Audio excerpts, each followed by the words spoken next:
Good evening, and thank you all for being here. We understand you've been here for some time now, but then we believe this is important for you to also engage with the director. As you're all aware, that since last week on the 16th of July 2025, the Head of Immigration had set out on a tour all around the country to visit immigration stations within the country.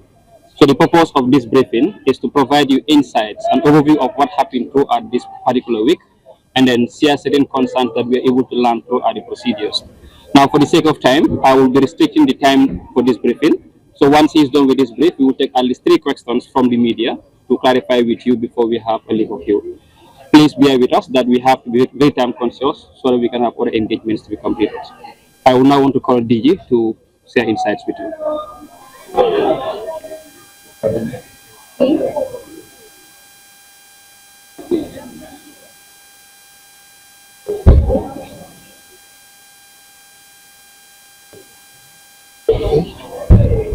Good evening to you all. I, Director General of Immigration, Mr. Ibrahim Mbu.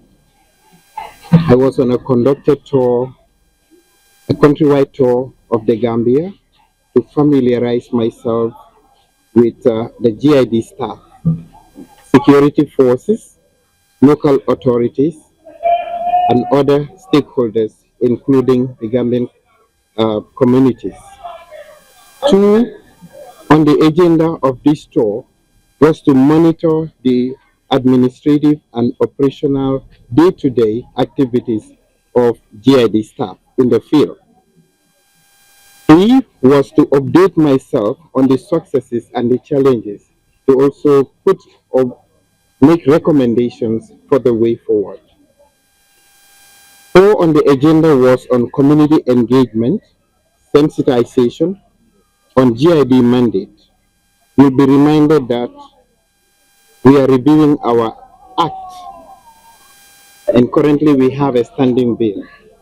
It's very important that staff in the field are updated on the responsibilities and immigration matters that we believe are for transition or for change management, of which we have begun. It was also important to note that we give support to our staff in the field, motivate them alongside to keep them with that high spirit. Now, why the nationwide tour? Since my appointment in March 2024, this is also mandatory that you as the leader must go out to see your staff, to understand the conditions under which they work, the logistical challenges, fleet, who are their stakeholders, who are those philanthropists, locations where we believe immigration should expand on. This was quite a very issue of which the command should address. So what we learned out in the field has to do with the concerns and needs of the populace. Quite a lot was very interesting. We've taken a lot of note. We've also thanked some local authorities who have given us space, land, because immigration have been squatting. Of course, we foster that collaboration among sister forces and the communities for a simple reason. The resources are scarce, and of course, with what one has, one would be able to resource that with another security institution. These guidances have also been given, and I'm proud to say thank you, my Honorable Minister of Interior, Abdullah Sanyang, and I want to thank the Inspector General of Police, thanking also Mr. Cisse Dilik, Director General, and I want to also thank CG GRE Yankuba Dabo, but these are people who have guided me before I take off this tour. One thing that I'm also motivated with is I'm able to recognize the roadmap of which immigration or GID should be taking. We have a draft SP, that is our strategic plan, and I have a very dynamic team. I was not just in the lead alone. What you are seeing illuminating is not just me. It's about a very good team that we have behind. youngsters who have learned, people with their skills, officers with their talents, others with their energy, everybody coherently devoted this to make a difference with GID. And I want to stand on the platform once again to say, we are doing skills development. We have footballers, we have plumbers, we have tailors, just to discourage irregular migration. And of course, we also need those talents. We have electricians, but we respect them too. We have mechanics.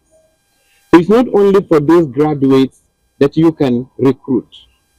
GID is a place for every Gambian who wants to serve your nation. Under that mandate that we are given, that makes us feel and look as immigration officers. Secondly, we are empowering gender.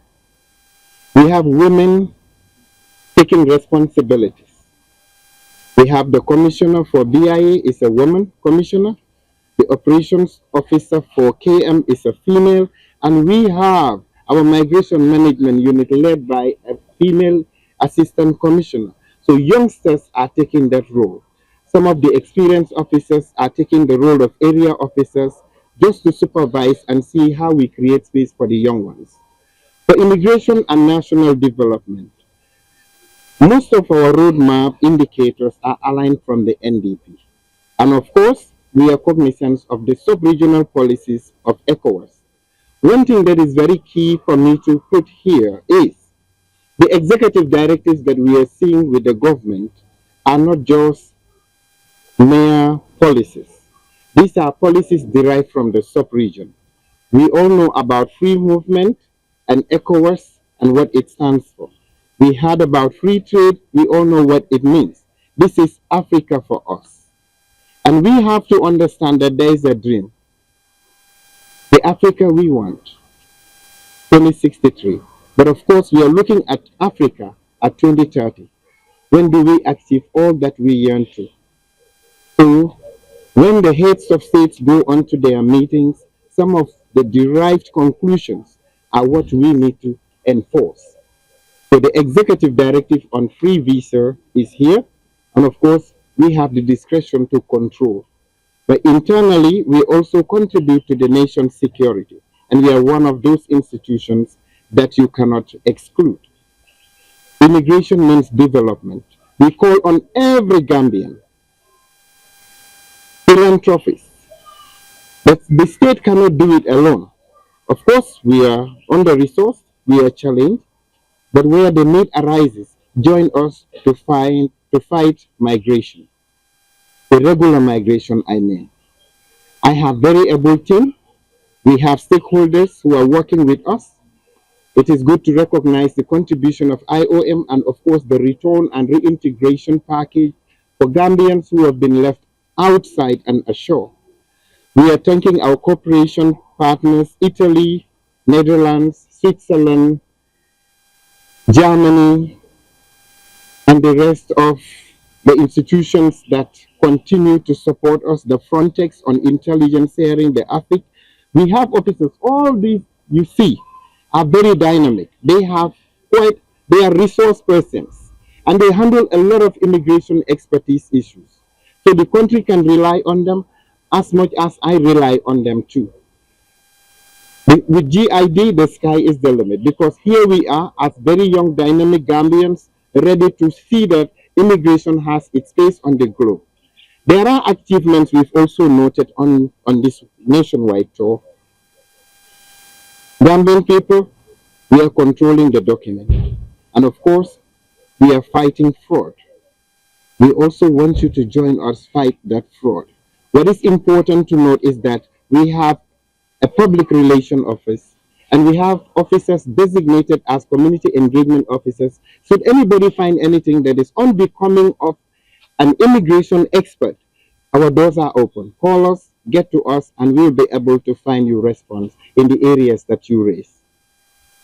Discipline, we are advocating. And internally, you have all seen, your media practitioners, you have been seeing on records. When I say on records, I mean media records.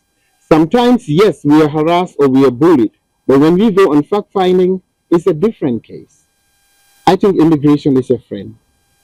And I think each and everybody has that responsibility to uphold that credible organization we call GID because we all need it. But of course, there are challenges surrounding this same office. We have issuance issues, but of course, we all know that the government itself is challenged. But they are doing a lot. We have been given support by the government recently to tackle the issue of national identity card. And without much, I'm going to stop here to thank each and everybody who made it a success for the tour to the end. Immigration officers, I'm proud of you. I am very much proud of you, and I stand tall with the officers behind me. Thank you. So we've all had the brief from the director. A brief summary is that the engagements were almost in 4 different folds. That is, within with stakeholders within the regions, governors, alcalos, chiefs, and other authorities, engaging with immigration officers within the regions directly, also having a site visit to also inspect some of the ongoing GID projects and other activities. So if you have any concerns you would want to us to address, I will take at least 2 or 3 questions before we will take a leap of you. Yes, ma'am. Good evening. My name is Julia Nyai from QTV. I know that all the questions I want to ask cannot be possible here, but hopefully he will grant us an interview in one of our platforms. But again, I want to know, during your tour, what are some of the most pressing issues that the officials are encountering? Not just that, but what are the issues that the community members are also raising? And aside from that, again, what are some of the top priority interventions that you plan to work on after this tour? Thank you so much. I think we will take the response to that question and have a second one. Thank you very much, Julia, for that question. And I'll be very honest. The very question coming from staff that is much a priority for them is having to do with, let me generalize it in one context, to be occupational health and safety needs. You are not safe when you are in a place without a fleet to access the main town. For example, Tabanding is off Brikamaba at the border, and it takes you like 25 kilometers somehow about to reach to the highway. When the officers are there, even at night, the need comes for somebody to have medical attention. It's difficult to get them ferried there because they're at the border. You are not expecting any other vehicle or motor to assist. So before anything that I will say, the lives of officers matters. In places that they are serving that are very remote, and yet you deploy them, they take that. Conditions that are very deplorable needs our attention. And I think this is one thing that has to do with life that I think I consider a priority. Number two on the question that had to do with the needs of communities. The communities spoke highly of GID, they did appreciate.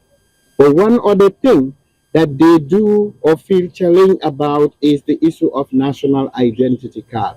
This is true. But we all know this issue around national identity card and what the government is doing to mitigate those issues surrounding the same ID card. Now, if you ask me what are we doing to respond to the needs of the communities or the people, the populace, Gambians and non-Gambians alike, immigration was assisted, not through government. We had 50 computers. What we did, instead of administrative use, we deploy this outside. Now, if you remember, or you will see that Gunjur was issuing ID card. When Brikama broke down, we had to push Gunjur to Brikama. We also deployed from Kerawan to Farafenya to Sut, Sibanor to Sut for LRR because they are the main key centers. So this was a strategy to mitigate.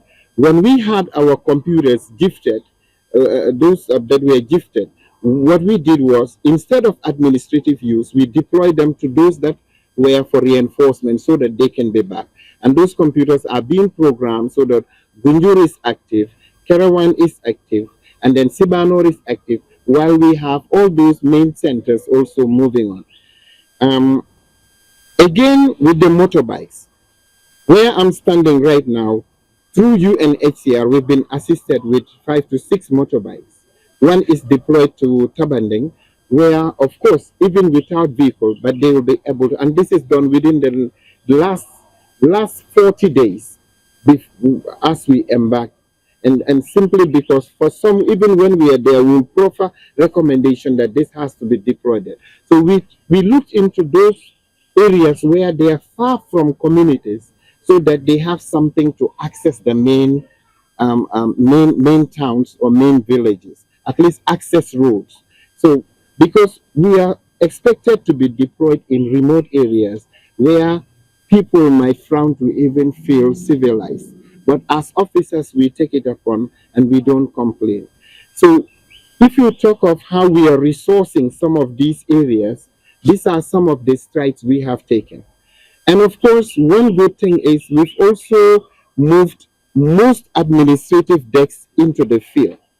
And that's why we have a good number of officers now in the field for enforcement, regular immigration enforcement. We also have on migration control, the belts of Bara, and then KM around Bakau, Sanyang to Katong is cordoned from January to date. We have only one boat that arrived there. I don't know, Western world, let me call it that way. I don't want to be specific on a country, but more than 5,000 were intercepted, and we have prosecutions of more than 12 cases. Some are still pending on people that are just smuggling migrants. So if you look at that number, it's very big. This year alone? January to date. And we visited Germany, we have seen a corresponding decline, and no arrival in Germany as I speak, because no boat has left this source, only because you have immigration officers cordoned and deployed. And I specifically, the last intake of 250 personnel, they cordoned the area. And of course, there are experts who also take care of these offices.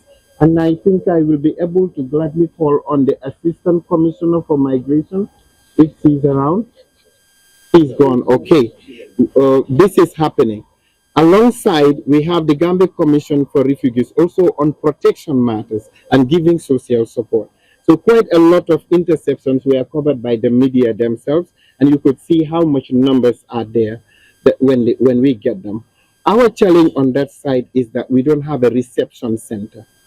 Now, we took a tour of the Commission for Refugees. We have seen room 1, room 2, room 3 for shelter in case you come to declare yourself as a refugee or running from any other situation that you need that protection from the Gambia, and we do. Right now, over 27 countries are recorded with us, with more than 2,500 individuals under the protection of the Gambia Commission of Refugees.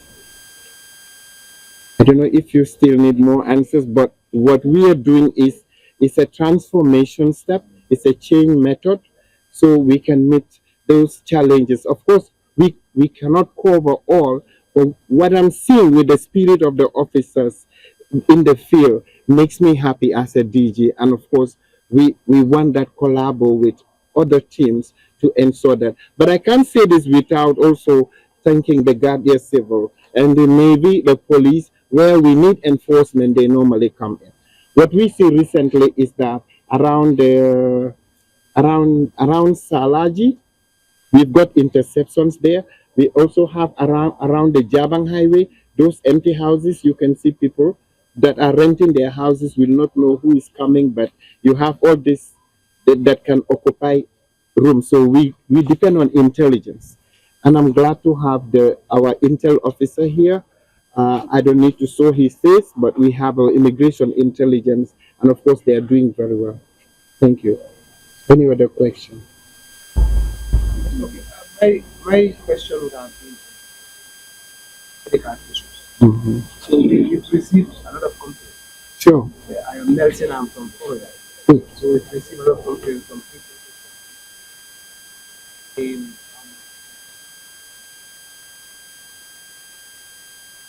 area coming down to. So I was like, perhaps I've just spotted out certain areas within the remote communities where you can get this area. And also in regards to training, even before the military raid, is that the area has a lot of Tony. training that is inside the in Canada. A lot of people who move into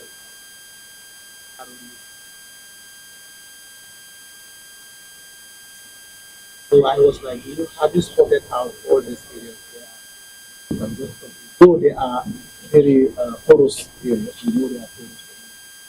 You can find them out. But have you spotted out? Thank you very much. I've got response to that. Actually, that concern we've mapped already. The concern I meant is the need for identity card. You see, we have to understand when we were doing manual ID card, it was all over everywhere. You just come instant, you get it. But the need of today's world and its security in terms of protection of life demands that we issue biometric documents. And that is a standard within the ECOWAS and of course globally. This infrastructure with rural electrification, we should thank government for electrifying the rural areas, for the road network provided, because there are things that really facilitate some of those deployment and expansion.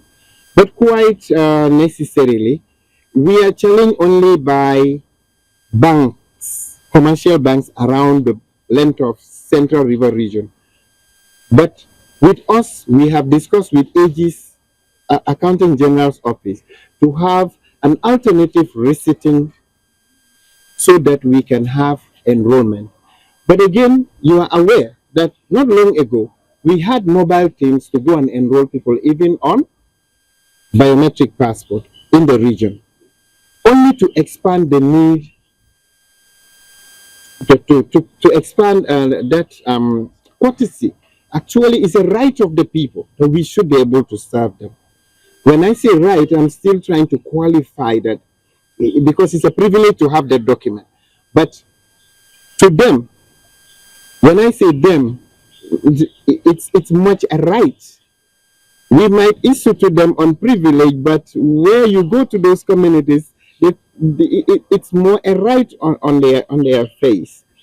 But you have to understand, this a whole lot of mechanism in this that we are willing. But now let's consider those that would facilitate our expansion. Now we engage accountant generals, and of course, some banks are coming in so that we can have the receipts. That is just to cut short the interaction of officers and money or people. Because most people, there are a lot of agents also surviving on immigration like a tick, but yet they are not seen. Everything is immigration. But to respond to your question, we've mapped out areas like Sankandi.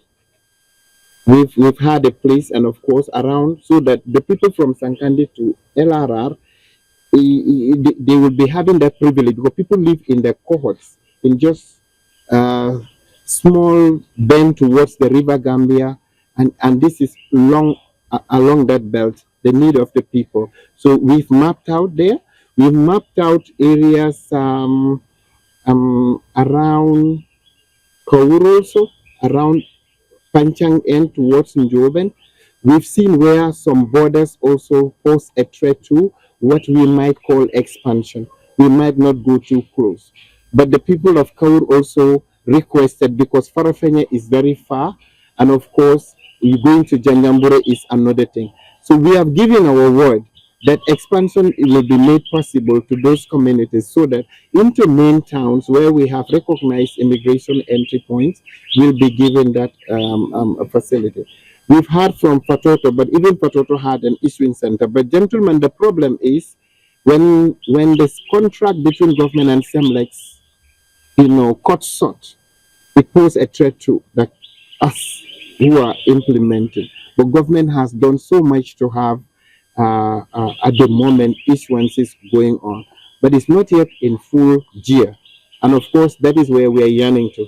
And they have given the necessary funding so that we will expand on some of those. So our thanks to government that they've also been able to identify the needs of the populace, and of course documentation impacts on our life, and if that answers your question, we will be definitely supporting that expansion.